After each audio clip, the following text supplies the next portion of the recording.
और उसमें भी ये हर पल भाव यही कि ये कोई आयोजन तक बात नहीं है। जब समागम नहीं होना है तो हर एक ने ऐसे कोई संदेश देने हैं जो हमारे ही जीवन को बेहतर करेंगे। तो कैसे ये, चाहे वो दिन तो कुछ लिमिटेड ही हैं संगत के समागम के, पर ये तैयारी महीनों पहले और उससे भी पहले घरों से भी सबके निकलने से पहले ये मनों के भाव आ जाते हैं कि अब चाहे ये घरों की कामकाजों की कुछ महापुरुष तो सिर्फ समागम की सेवा के लिए ही पहुंच पाते हैं, समागम तक तो पहुंच भी नहीं पाते, या फिर मनों में भाव आते हैं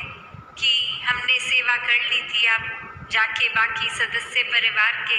समागम कर लें। तो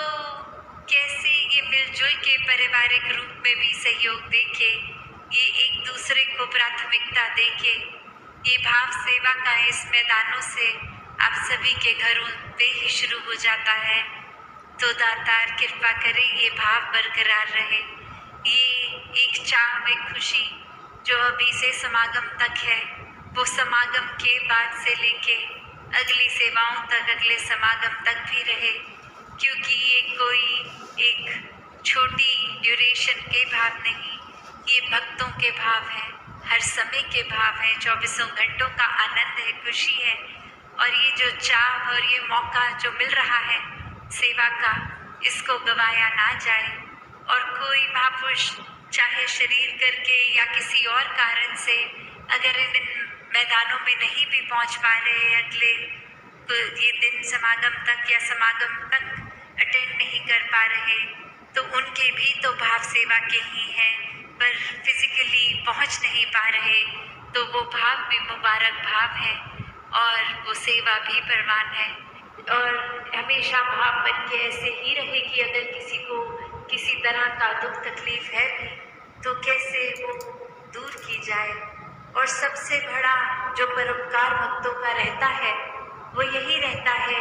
कि परमात्मा हमारे जीवन में आया है, हर एक के जीवन में आए।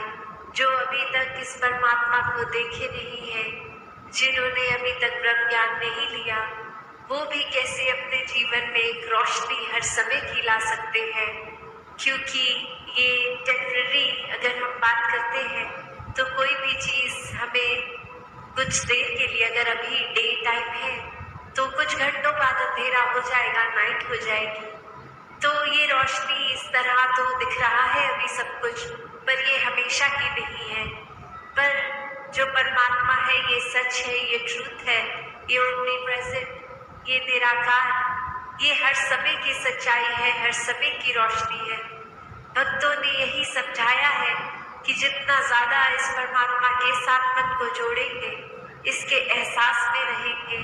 हर काम में इसको शामिल करेंगे, तो फिर एक ये मन डामाडोल नहीं होता, मन में कोई उदासी, कोई खुशी के भाव अपना प्रभाव असर नहीं छोड़ते, क्योंकि प्राथमिकता इस मन ने परमात्मा को बना लिया है। और फिर ये प्रायोरिटी बेस जब इस परमात्मा को ही हर समय दिमाग में, दिल में रखते हैं, तो बाकी चीज़ों का असर उस तरह नहीं होता कि कोई अगर बिजनेस में नुकसान है तो एक डिप्रेशन की ओर मन जा रहा है, या फिर कुछ इतनी उपलब्धि मिल गई, अचीवमेंट मिल गई कि इतनी खुशी कि औरों के बारे में फिर सोचना ही छोड़ दिया, खुद में इतनी ईगो ले आए, एक अपने आप को बहुत ही इम्पोर्टेंट बना दिया। तो बात वही कि कैसे हर एक में, जहाँ हर किसी में इस परमात्मा को देखना है, हर एक के अंदर वो कैपेसिटी है, वो पोटेंशियल है कि कैसे इस परमात्मा के सारे गुण, हम चाहे मनुष्य के शरीर में है, पर परमात्मा जैसे देवीय गुरु से हम युक्त हो सकते हैं, ह्यूमन वैल्यूज से युक्त हो सकते हैं। ये मन में कंपैशन, काइंडनेस, दया, क्षमाशील होना, एक मन में प्यार का भाव, प्रेम का भाव, ये लव, ये सरेंडर, बहुत कुछ हमें सीखने को मिल सकता है। दिल कारण ना ढूंढे कि कैसे किसी से भी नफरत की जाए, हर किसी से फिर वही जो अभी सत्संग में भी हम सुन रहे थे कि एकत्व जब इस्टेब्लिश हो जाता है, वननेस स्थापित हो जाता है, तो वो वननेस कोई उस बात की बात नहीं है कि हर कोई एक जैसा दिखे। एक फिजिकली तो हर किसी के शक्ल, आकार, फीचर्स एक बहुत ही अलग है। कोई किसी रीजन के होते हैं तो एक ज्योग्राफिकली रहने की वजह से उस तरह एक कल्चर और अपीयरेंस से खाना पीना वैसा हो जाता है, और दूसरे कहीं देश में, किसी और राज्य में, अपने देश में भी हो तो वो एक अपीयरेंस वाइज तो अलग हो सकते हैं। बट जो भी कॉमन थ्रेड की भी बात हो रही थी कि ये परमात्मा ही है जो जहाँ पूरे ब्रह्मांड में है, एक वो कनेक्शन हमारी इस परमात्मा से जब है तो संसार के हर इंसान से हर कोई अपना है, हर एक में परमात्मा का वास। तो कैसे जब इस परमात्मा से प्यार हो जाता है, इस परमात्मा के अलावा फिर और कुछ दिखता ही नहीं है, हर एक में ही दिखता है, तो फिर ये भाव वही आ जाते हैं कि ये संसार बहुत ही सुंदर है, हर किसी में बहुत कुछ सीखने के लिए है, और किसी की फिर बात दिल पे चोट नहीं देती, क्योंकि फिर वही लगता है कि कोई वजह होगी, किसी का दिन अच्छा नहीं जा रहा होगा, शायद किसी की तबीयत नहीं ठीक की, इतनी इरिटेशन हो रही है, इतना तंग हो रहे हैं कि कुछ खराब हमें बोल रहे हैं। तो बात वही कि हर किसी के अंदर जब ये परमात्मा दिखता है तो एक अच्छाइयों को ही भक्त उठाते हैं, किसी की कमियों को इस तरह संसार के आगे नहीं उछालते। एक दिल में अगर वाकई ही एक कंसर्न है उस इंसान के लिए तो उस इंसान को डायरेक्टली जाके उसके पीठ पीछे एक बैक बाइटिंग नहीं, उसको सामने जाकर बोला जाता है कि ये जो आपने बात कही वो ठीक नहीं थी, इसमें अगर आप सुधार कर लें तो वाकई ही आपका सुधार हो जाएगा, अगर आप अपने थोड़ा बिहेवियर चेंज लेके आएंगे। और फिर सत्य यही समझाते हैं कि बिहेवियर चेंजेस तो टेम्पररी फिर भी हो सकते हैं, कुछ देर की लर्निंग के लिए हो सकते हैं, फिर कभी और ये बिहेवियर वापस हो सकता है एग्रेसिव, एंग्री। तो फिर कैसे हर समय के लिए एक मन को शांत रखना है, शीतल रखना है, मन में सहजता रखनी है, मन में सुकून का भाव रखना है, तो इस परमात्मा से ही जुड़ना होगा, क्योंकि इस परमात्मा को दिल में बसाएंगे तो मन में ये सारे इमोशंस ठीक तरह से काम आएंगे। जैसे एक आग का एग्जाम्पल होता है फायर का, तो उसका काम तो जलाना है, पर कैसे हम अगर वो आग के ऊपर कोई तवा रख देते हैं तो वो उसको रोटी बनाने के भी फिर वो आग ही काम आती है। वो हीट अगर बहुत ठंडा दिन है तो कैसे एक फायर प्लेस में डाल देते हैं, एक बॉन फायर करके, उससे हमें आराम ही मिलता है। तो कैसे ये जहाँ एक गुस्से की, एक एंगर की भी बात है, उसको भी अगर चैनलाइज किया जाए ठीक तरह से तो सारे ही मन के इमोशंस ये बहुत ही उपयोगी भी हो जाते हैं। हमेशा सिर्फ एक नुकसान का ही नहीं इमोशन एक रास्ता लेता। तो कैसे अपने आप को अगर सही तरीके से रखना है, सही रास्ते पे रखना है, सही सोच, सही दिल के भाव,